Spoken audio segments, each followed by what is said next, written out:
ito na naman tayo mga ka-shooters. Maglalaba tayo ngayon dito sa ilog mga ka-shooters. At napakainit po ng panahon, may naang tubig sa gripo. Kaya po mas maganda pong maglaba o maligo dito po sa ilog. Ang ilog po namin ito ay napakalinis po nito. Galing po ito doon sa bukid.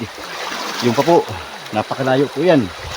Yan, yung po aking mga kasama at saka meron na pong naglalaba. Yan po, maglalaba po at saka maligo na rin. Yan nyo.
Yan mga ka-shooters, yung paglaba namin, yung paglaba ko, ito po yung tinatawag na palo-palo. Ito po yung mga strategy ng mga matatandang tao. Mga matatanda po noon araw, wala pong mga washing machine, wala pong kung anong mga bagay na pangmadalian na para makapaglaba. Ganito po, ang gamit po ng nanay ko nung araw, ito po, palo-palo, kung tawagin po palo-palo. Papaluin po yung nilalabhan. At napakaganda naman po talaga. Pag kasama ko nanay ko paglaba, pag makulit po ako, sa puwit ko ito. Sa puwit ko natama ito. Ako yung napapalo, hindi yung labahin. Kaya naalala ko yung nanay ko. Po, ang namayapa na po ang aking nanay. Ang edad ko po ay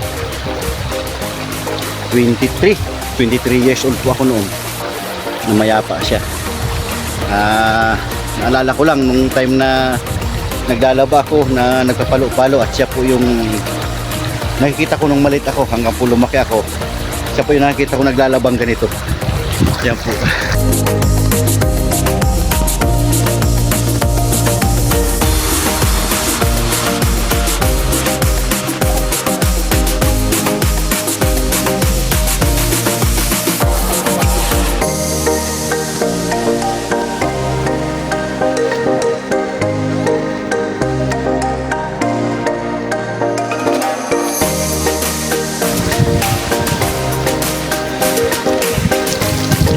Ito na mga ka-shooters. Ito na ay pipigaan ko. Dito ko na siya ibibilad sa dito sa batuhan. Para katapos ng ligo, dadali na lang.